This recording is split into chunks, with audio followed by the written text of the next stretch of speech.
So in video 2 we have seen peri-alimentation, peripheral parenteral alimentation. It is nothing but artificial supply of nutrition, typically through IV. So how we give parenteral therapy. Okay, so nothing to take it as complicated, only the term is little complicated, alimentation. Next, chronic renal failure. So what is the definition? So there we have seen sudden, but here it is progressive. It is not sudden. Step by step the patient is entering into chronic renal failure. So chronic renal failure is the progressive loss of the ability of the kidneys to excrete waste, concentrate urine and conserve electrolytes. It is irreversible and result from any disease that cause gradual and progressive loss of kidney function. Okay, so what are the main causes? Common and mainly under 5 years of age, then congenital renal anomalies, urinary tract abnormalities, renal tubulosis, obstructive uropathy. So uropathy is renal disease. So any renal disease, or if urinary tract abnormalities are there, then congenital renal anomaly, and it is very common under 5 years of age. So these are the certain causes of acute renal failure. Sorry, chronic renal, CRF, chronic renal failure. So see at the clinical manifestation. We will see what are the various clinical manifestation. So there you have retention of waste product will be there. So we know that even in acute there is retention of renal products, waste products, and then you have edema, anemia, growth disturbance, loss of appetite, anemia. Then when we say retention of waste product, it leads to urea, water, sodium.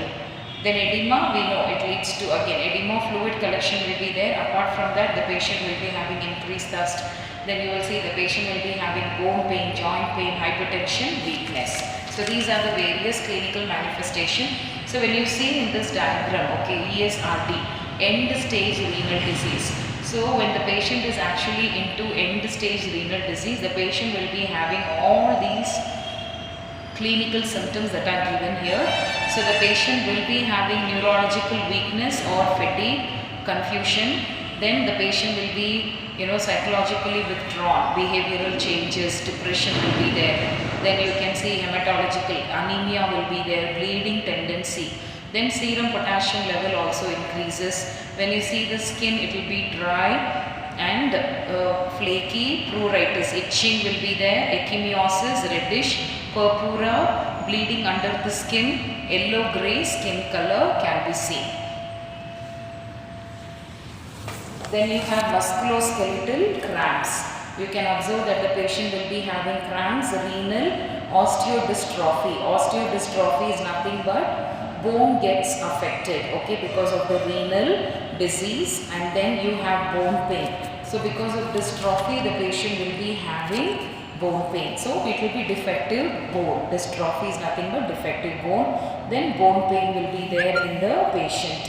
And then diagnose, okay, other things, cardiovascular hypertension will be there, pitting edema, periorbital edema around the eyes. If you see, there is edema for the patient.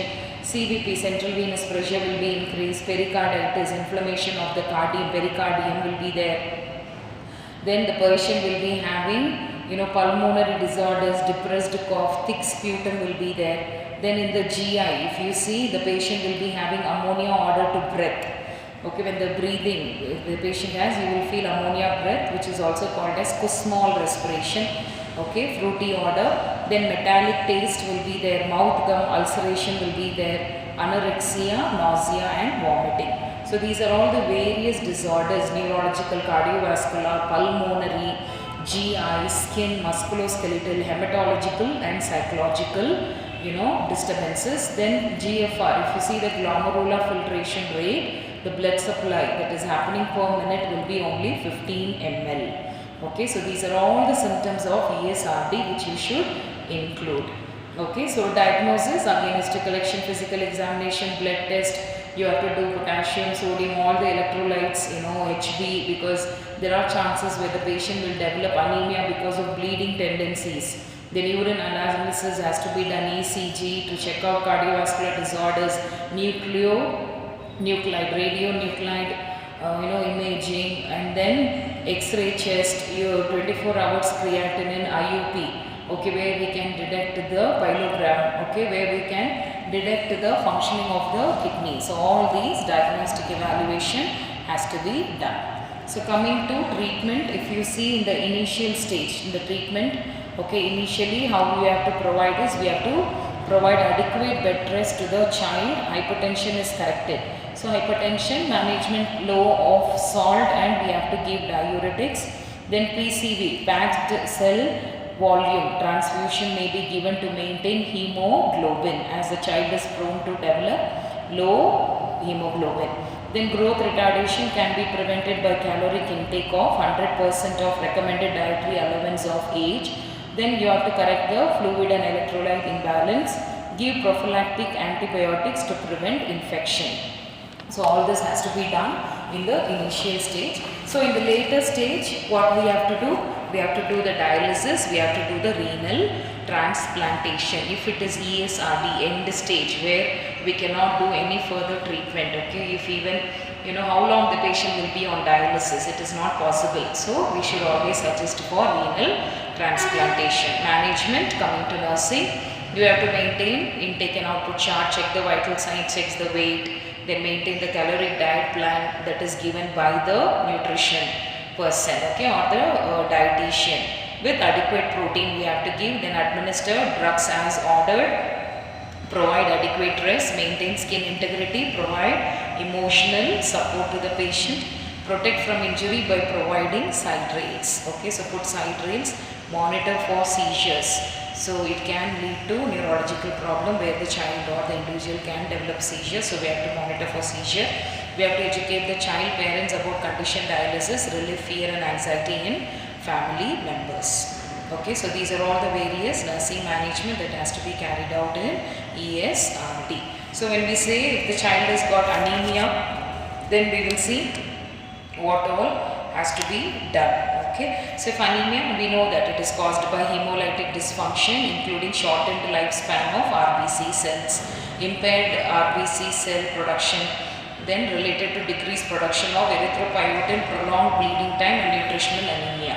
So it can be a various thing because of nutrition, or it can be, you know, condition where, you know, little lifespan of RBC is there, or RBC is produced less. So these are all the various causes for which an anemia can be developed.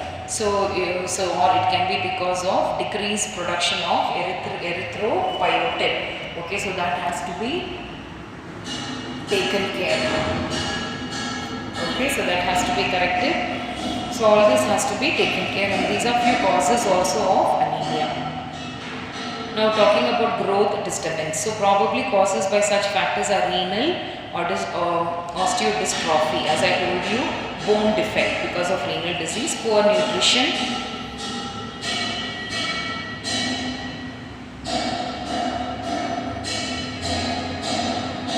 associated with dietary restrictions and loss of appetite and biochemical abnormalities. So these are few causes which can lead to growth disturbance, okay, along with anemia. Then clinical manifestation, we know, right? Anemia already you should have studied. Loss of normal energy, increased fatigue will be there on exertion, pallor, the patient will look pale, then elevated blood pressure will be there sometimes, okay, because of less blood supply. As a compensatory mechanism, the heart pumps more, it can lead to increased blood pressure.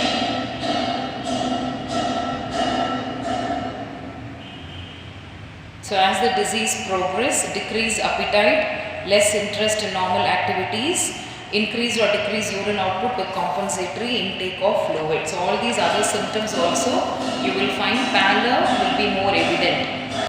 Pallor is where the child will look pale. And when you see, look at the skin, it will be shallow, muddy appearance of skin will be there. Okay, so child may complain of headache, muscle cramp, nausea, and other signs and symptoms like weight loss, malaise, body pain, growth retardation, bruised skin, amenorrhea, absence of menstruation, bloody diarrheal stool, then you have bleeding from mouth and lips, unpleasant uremic breath odor, uremia will be increased. So when the patient breathes, you can also feel the uremic odor, that is the smell. Then hypertension, pulmonary edema, then you will see that the patient will have facial edema, bone or joint pain, dryness, itching of the skin, sensory or motor loss will be there, bleeding tendency, stomatitis, okay, and then irritable itching, deep respiration, congestive heart failure. So it can lead to various other signs and symptoms. Okay, sometimes the child will not exhibit all these symptoms. It might vary from one child to another child, but writing, you have to write all the clinical manifestation. Then when we see neurological involvement, progressive confusion will be there, coma, ultimately muscular twitching, dulled sensorium, tremor, seizure can happen. Then coming to diagnostic evaluation, we have to do the history collection, physical examination, and then we have to do the blood test has to be done, okay, of all the electrolytes, urea, nitrogen, okay, and then anemia test, okay, related. If the patient has renal disease, then of which if the patient has developed anemia, then we have to check all together, okay, and then laboratory and other diagnostic tests are assessing extent of renal damage that it has led in the child. Biochemical disturbances and related physical dysfunction occur, establish, so we can find out if there is any underlying other disease along with renal dysfunction. Okay, so these are all the continuation of CRF along with anemia. Okay, we are continuing. So they have given the heading like anemia, but it is all coming under that. Just they have given the causes of anemia. So all these are the causes of chronic renal failure, progression, end stage, what all can happen only we are seeing. Okay, and then we see, okay, medical management. So now coming on to medical management, the general medical management of children with CRF is directed toward maximizing growth. So preventing complication of uremia, dialysis and transplantation. The goal for every child with ESRD is successful transplantation. If the child's body is not adapting, then the individual has to undergo renal transplantation. Okay, so maximizing growth, nutritional management has to be met. Fundamental to the case of the child with CRF, improves growth, helps to prevent or control osteodystrophy and prevents complication arising from fluid and electrolyte imbalances. So when we give adequate nutrition and take care, the bone, the bone, immature bone or defective bone formation can be reduced. So we should also be careful about electrolyte imbalances and correct it so that the appropriate growth can be maintained. Although it has been shown that a major cause of growth failure is a deficiency of calories, intake of adequate calories for growth may be difficult because of anorexia and accompanying uremia. So what happens because of the urea content and because of anorexia, the child might not gain good growth, okay, because the nutrition is not adequate for the child. So if children have evidence of hypertension or edema, sodium restriction has to be done. If children are salt wasters and lose excessive sodium in their urine, sodium supplementation can be given. For hypertension, we have to restrict. If child is losing sodium, then sodium supplementation can be given. Okay, next, dialysis is prescribed. Fluid restriction is necessary. Almost for every child who are suffering or every individual who are suffering with renal disease, we should have fluid restriction. So daily fluid consumption should be limited. 24 hours urine has to be checked. Then body weight has to be checked. It should not exceed 5% of the estimated dry weight between treatment. So according to the age and height of the child, we have to record the weight. So it should not exceed 5% above of the normal weight. Then daily potassium has to be checked. Potassium level should be 5.5 milliequivalent per liter. If it is low, then supplement should be given. The dietary intake is generally limited to 1000 to 2000 mg or 25 to 56 milliequivalent for the adolescent who weighs more than 40 kgs. Then if required, the supplementation of potassium should be given. So how do we prevent the complications of uremia? Okay, so with that we will continue with dialysis in the next video.